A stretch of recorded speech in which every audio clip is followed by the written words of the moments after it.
কামারহাটি মানেই বলা হয় তৃণমূলের গড়, মদন মিত্রের গড়। কিন্তু 2021-এর বিধানসভা ভোটের পরে, অর্থাৎ ভোটের রেজাল্টের দিন এমন একটা ঘটনা ঘটেছিল এই পরিবারের সঙ্গে, যা শুনলে পরে সত্যিই যেন গায়ের রোম খাড়া হয়ে যায়। এখনও যখন তারা বলেন, আমার পাশে যিনি রয়েছেন তিনি যখন বলেন, তখন তার চোখ জলে ভিজে যায়। কি হয়েছিল, কেন তাদেরকে জেলে যেতে হয়েছিল, পুলিশ প্রশাসন কি দাঁড়িয়েছিল পাশে, নাকি সুযোগ বুঝে সবাই সরে গেছিল? এখনো ভোট এলে ওনাদের চোখে মুখে শুধুই আতঙ্কের ছায়া। চলুন শুনে নি কি বলছেন। আতঙ্ক মানে বিশাল আতঙ্ক। আমাদের ঘরে ছেলেপুলে আছে তো, আমাদের ভীষণ ভয়।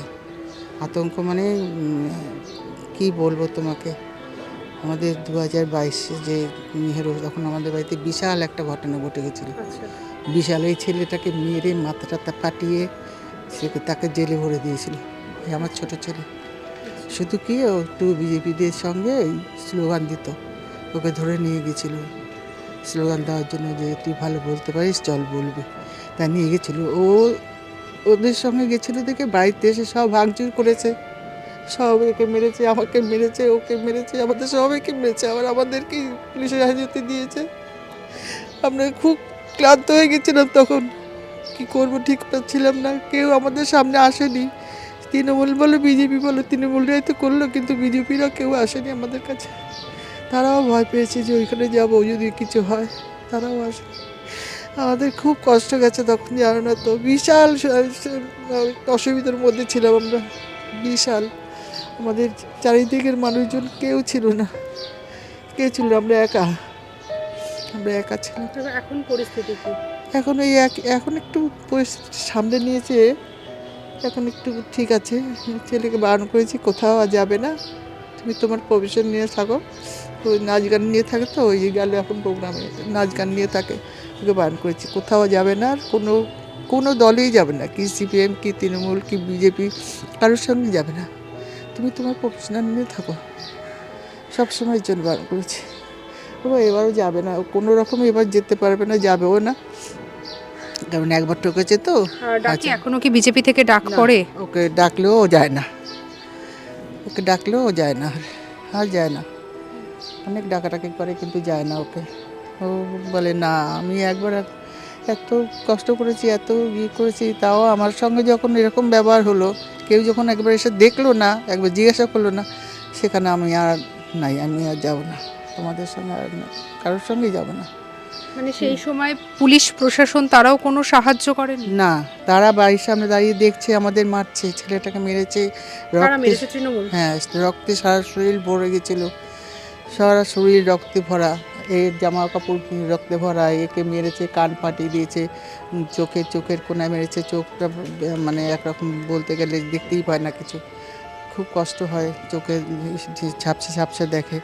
তারপরে তৃণমূলরা তো এরকম মারধর করে গেল, তো ওইখানে পুলিশ দাঁড়িয়ে আছে, তোমার মিলিটারিরাও দাঁড়িয়ে আছে, সবাই দাঁড়িয়ে দেখছে, কিন্তু তারাই আবার নিয়ে গেল আমার ছেলেটাকে, ধরে নিয়ে গিয়ে জেলে ভরে দিল, 1 মাস জেলে ছিল।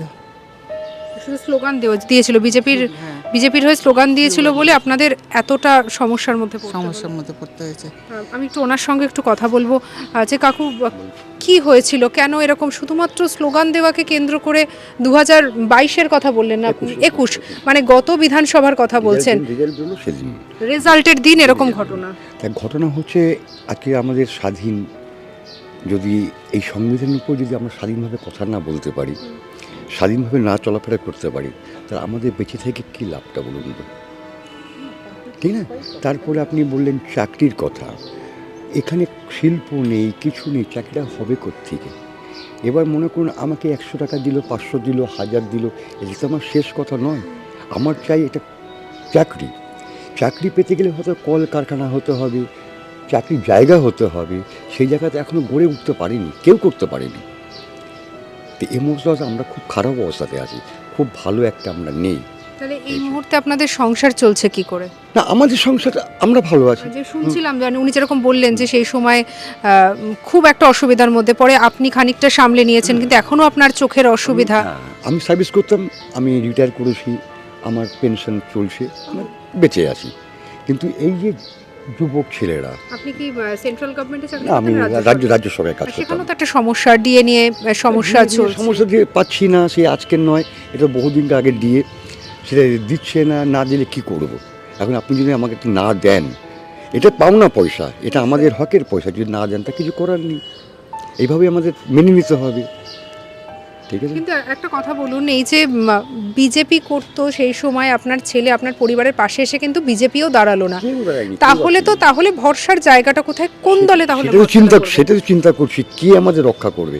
খালি আমাদেরকে ব্যবহারই করবে? আপনাদের এই একদম সামনেই পার্টি অফিস, সিপিএম এর পার্টি অফিস, তারাও এসে পাশে দাঁড়ায়নি। কেউ আসেনি, কেউ পাশে, ওরা সব প্রশাসন, যে পুলিশ, সেও পাশে দাঁড়ায়নি, উল্টে আমাদেরকে নিয়ে লক আপ করে দিল। আপনারা সবাই জেলে গেছিলেন? আমি আর আমার ছেলে গেছিলাম, এনাকে নেয়নি। তা আমাদের এই প্রশাসন যদি আমাদের উল্টে আমাদের কেস দিয়েছে, আমাদেরকে মানে এখনও সেই খেসর দিতে হচ্ছে, আমাদের এখনও কোর্টে যেতে হচ্ছে, সেই কেসে মানে লড়াই করতে হচ্ছে, নানান সংসারের মধ্যে আমরা আছি এখনও পর্যন্ত। আর আফটার অল পর্যন্ত ভোট এলে কি ভয় করে তাহলে? হ্যাঁ, ভয় মানে এই ছেলেকে কোথাও সব নজর রাখি, কোথায় যাচ্ছে না যাচ্ছে, কি ব্যাপার। একটা যেটা আপনার আগুনে হাত দিয়ে একবার হাত পুড়ে গেছে, তো এখন আপনি আগুন দেখলেই ভয় পাবেন, যে এই অবস্থা। আমি সবসময় ভোট আসলে পরেই আমাদের মনে একটা সংশয় হয়ে যায়, এই মনে হয় আবার কি কোনো গণ্ডগোল। আমার শুধু আমার ফ্যামিলি বলে নয়, এটা আরও পাশের যে ফ্যামিলি বা অন্য লোকের কার গায়ে যদি পড়ে, সেও তো কষ্ট পাবে আমাদের মতো এরকম। আমি চাই কোনো দিন যাতে এই পার্টি পলিটিক্স নিয়ে মারদাঙ্গা না হয়। ব্যক্তিগত স্বাধীনতা সবাই রাজনীতি করুক না, মারদাঙ্গা করলে খুব কষ্ট হয়। ছিল টোটোটাকে ভেঙেছে, রাস্তার দোকান ভেঙেছে। আমাকে এরকম গলা টিপে ধরেছিল। টোটোটা যখন ছাড়াতে গেছি তখন আমাকে গলা টিপে ধরেছে একদম। খুব সাংঘাতিক ব্যাপার হয়েছে, আমরা কোনোদিন ভাবিনি, জানো, এরকম কোনোদিন ভাবিনি। ছোট থেকে দেখেছি, পার্টি করেছি ছোট থেকে, কিন্তু কোনোদিন এরকম হবে জানি না, কোনোদিন জানি না এরকম হবে। এবার যা হয়েছে 21-এ মানে ভয় করছে, 26-এ ভয় করছে, সত্যিকারে ভয় করছে। ওইখানে শুনলাম বাজনা বাজাচ্ছে, ওখানে বাজনা শুনেছি, তোমার কাকু বলছে দেখো শুনেছো, ওরা জয় হয়ে গেছে, বাজনা বাজাচ্ছে। এর মধ্যে দেখি আমাদের ঘরে দরজা পেটাচ্ছে, দরজাটা খুলে দিয়েছি, বুঝতে পারিনি তো, দরজাটা যে খুলে দিয়েছি, গ্রিলে তালা দেওয়া ছিল না, গ্রিল ভেঙে ঠেলে ঢুকে পড়েছে ঘরে, ঢুকে ওকে গালাগালি, আমাকে মার, ওকে মার। তারপর ছোট ছোট নিচে আপনার নেমে গায়ে যারা হাত তুলেছিল তারা কি সমস্ত ওই তৃণমূলের পুরুষ কর্মী? সব পুরুষ, একটা গ্যাং, হ্যাঁ পুরো একটা গ্যাং এসেছিল, 150 লোক এসে হ্যাঁ মেরেছে। হ্যাঁ হ্যাঁ মেরেছে। কেউ এই যে উঠে গেছে, কেউ এটা এরকম টুকছে, মানে ছেলেটা আন্নান ফেস, সব অচেনা ফেস, সব অচেনা ফেস। মানে এখন যে বলবো এছে না, ফেস সব আলাদা ফেস, আলাদা আলাদা আলাদা সব ফেস। মানে কামারহাটিতে তাদেরকে আগে কখনো না, দেখেনি, না, মানে বাইরের লোকজন। বাইরের লোকজন।